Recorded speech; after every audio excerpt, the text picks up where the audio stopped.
Page Dramas present The Magnificent Deception.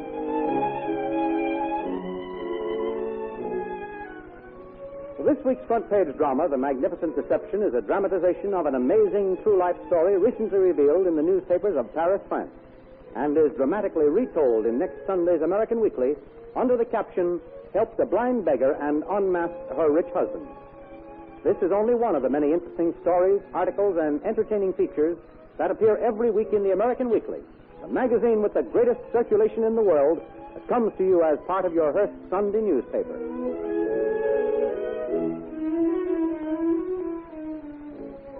Paris is a city of strange characters and fantastic happenings. Anything can happen in Paris, and it usually does. If you had been standing in front of the church Saint-Germain-des-Prés a few months ago, you may have seen a bent and bewhiskered cripple suddenly pick up his crutches and run away from a pretty and fashionably dressed woman who dropped a coin in his tin cup, and a moment later see the beggar struck down by a passing taxi. You would have seen the pretty young woman dash to the side of the injured beggar and begin to cry. Well, you say it's sad, but after all, just a street accident, and the same thing happens here. But there was a tragic story behind that fatal accident that began more than a year before in one of the gambling casinos in Monte Carlo. You are not a very good gambler, mademoiselle. Pardon me, mademoiselle, for taking this liberty of talking to you. But as you know, I stood beside you at the table. I could not help but notice one so young and beautiful portray such puzzled amazement at the speed one's money goes on those whirling wheels. Oui, monsieur. My first visit to a gambling casino. Ah. It was fascinating at first, but before I realized I'd lost ever so much money, and I'm afraid Mother would be angry. 700 francs, that is not much. It was well worth it to see how prettily you pouted every time the croupier raked in your money. So as you lost it on the black, I took the liberty of retrieving it for you on the red. Oh. Your money and a little profit for myself besides. So here, let me return your money. Oh, no, I couldn't do that, really. I lost it. Nonsense. You are just an inexperienced beginner. Had you known more about the odds and the system to play, you might have won instead of losing. Here, take this, please. No, really, I couldn't. What would my mother say? What is she going to say when you tell her you lost 700 francs? Oh, dear. Well, I don't know. I tell you what to do. Take me over and introduce me to your mother, and we'll both explain it to her, huh? Well, now, that might be easier. Except I don't know who you are. Ah, stupid of me. I should have introduced myself. My name is Louis Terequois. Age, 50, bachelor. Occupation, stockbroker. Residence, Antnières-sur-Seine, a suburb of Paris. There, how's that? Splendid. And I am Lady Malibran. Ah, never mind the rest. Just looking at you is enough. Well, I'd better find Mother. I left her in the lounge over 2 hours ago. May I come along? Absolutely. You're going to be my protector when I break the news to Mother. Come along. Thank you. Gladly. Lead on, please. This way, then.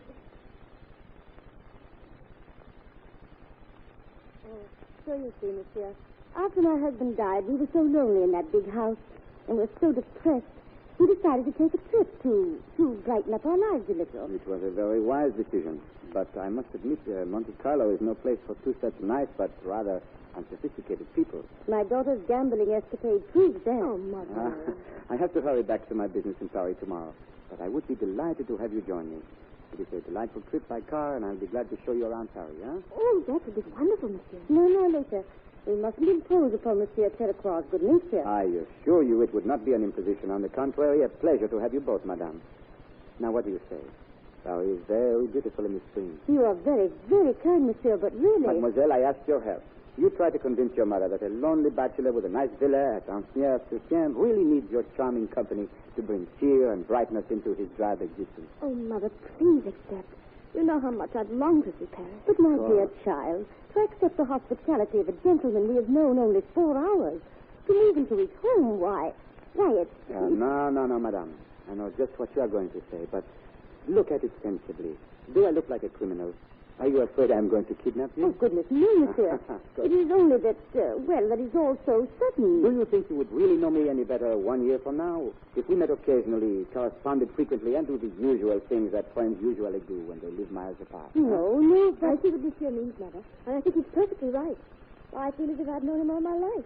I trust him. There, madame. Very well, monsieur. We will accept your kind invitation at a later stage. But I still don't think it's quite proper. Madame Malibran soon got over her reticence, for Monsieur Terequois' humble description of himself was a masterpiece of gallant understatement. His rambling old house was impressive and very comfortable. His bank account was ample. He was a patron of art, a devotee of the drama, his hospitality warm and bountiful. He was gracious and charming, and it wasn't long until Leta had completely lost her heart to her gallant host. Leta's unspoiled grace, her natural charm and beauty more than impressed Monsieur Terricois, and in a few months, with Madame Malabang's wholehearted blessing, they were married. A little while after the honeymoon, Madame Malabang returned to her home in Sweden, leaving the lovebirds happy and contented. Then one day, while in Paris to do some shopping, Leta decided to drop around to her husband's office and surprise him.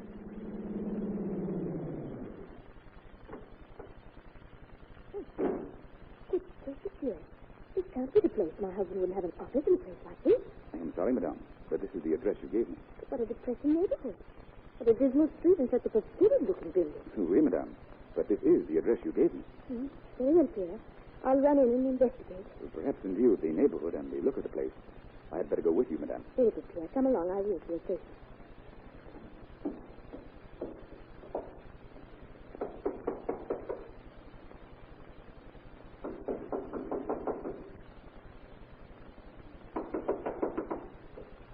There appears to be no one inside, madame. Try the door, Pierre. The door is unlocked, madame. Do you care to enter? Yes. Oh, dear me, what a damn dirty place. There must be some mistake. This Jew wouldn't work in a place like this. Oh, the bed, his hat. Yes, it is my husband. That's strange. And here, the suit my husband wore this morning. Oui, madame. It looks very much like it. Oh. Let us have it, Pierre. Leave at once. And Oui, Pierre, madame.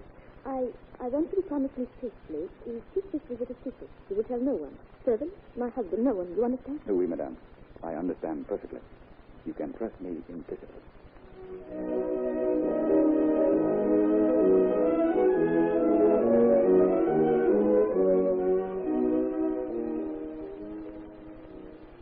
Good evening, Letty, darling. I've brought an old friend and very close business associate of mine home to dinner. Huh? Letty, I want you to meet Monsieur Dubec, madame. How do you do, Mr. Dubec? I'm glad to meet an old friend of yours. I am charmed, madame. Louis has told me a great deal about you. I have waited anxiously for this opportunity. And speaking of business, dear, I was in town shopping today and almost stopped in at your office to pick you up. Huh? I mean, did you, dear? Yes, but it was so late I was afraid you'd be gone. Oh. Do you know, Monsieur Dubec, I have never been to Louis' office, and I've always wanted to see where and how hard he works. I have told you, dear, the office is no place for a wife to visit. Am I right, Dubec? Absolutely. The sordid business of making money is not for charming women like yourself, madame. Yours is not to be mixed up in the many unpleasantries of the world of business, but to enjoy the fruits of their husband's working hours. Ah, very well spoken, Dubec. But let us have a cocktail. As I have always said, a wife's place is in her home, playing the lovely lady of the manor, not trudging into noisy, busy offices. Very well, Dick. I'll remember that in the future. I'm much too much in love with Louis to cross him, Monsieur Dubec. That's as it should be, but I'm afraid you're spoiling him for his friends, madame. Oh, no, I don't think so.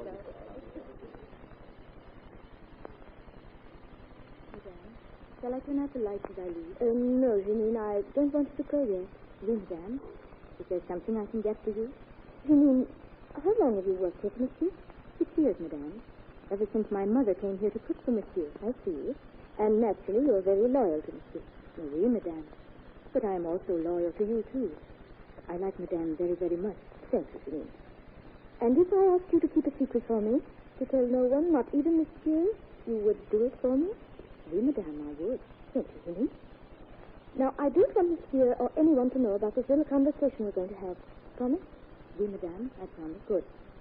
Now, Janine, tell me, do you know anything about Monsieur's business? Where or how he makes his money? No, madame. Except that Mother says he has a big office somewhere and is an important broker. Does Pierre ever drive Monsieur to work? No, madame. That is why Pierre likes the job of chauffeur here. He says it's the only job where he never had to get up early and drive his master to work.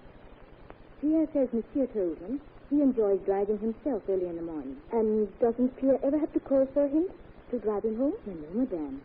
That is another reason why Pierre likes the job. He never has to worry about traffic in the evening rush hours.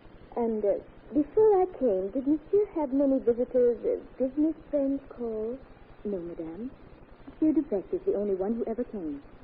Janine, I want you to call me early tomorrow morning, but I don't want Monsieur to know that I am up early. Oui, madame. I understand. And do me one more favor, Janine. Call Pierre and tell him to be up early, ready to drive me to town. But I do not want Monsieur to see him or to know that he is up early or has my car ready. Very good, madame. It will be just as you wish. Thank you. Good night. Good night, madame.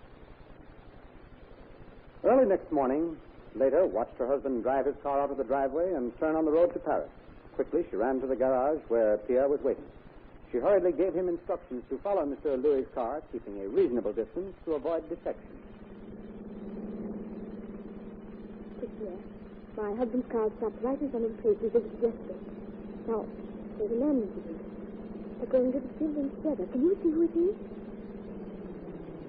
Oui, madame. It's Monsieur Dubet. Monsieur Dubet, his business partner. Oui, madame. There is another man coming. See, he's getting into Monsieur's car. And driving it away. Pierre, we're going to wait here for a while and see what happens. Very good, madame.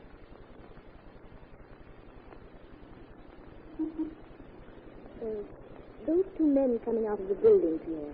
Crippled old beggars, madame. One of them is apparently blind, too. Never mind that, Pierre. Watch where they go. They're going up to the big church there. I'm going over to the church steps and investigate those men.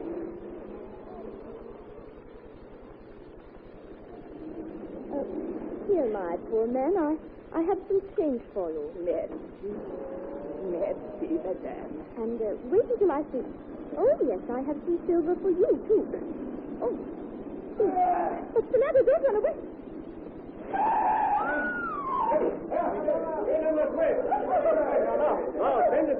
Stand back.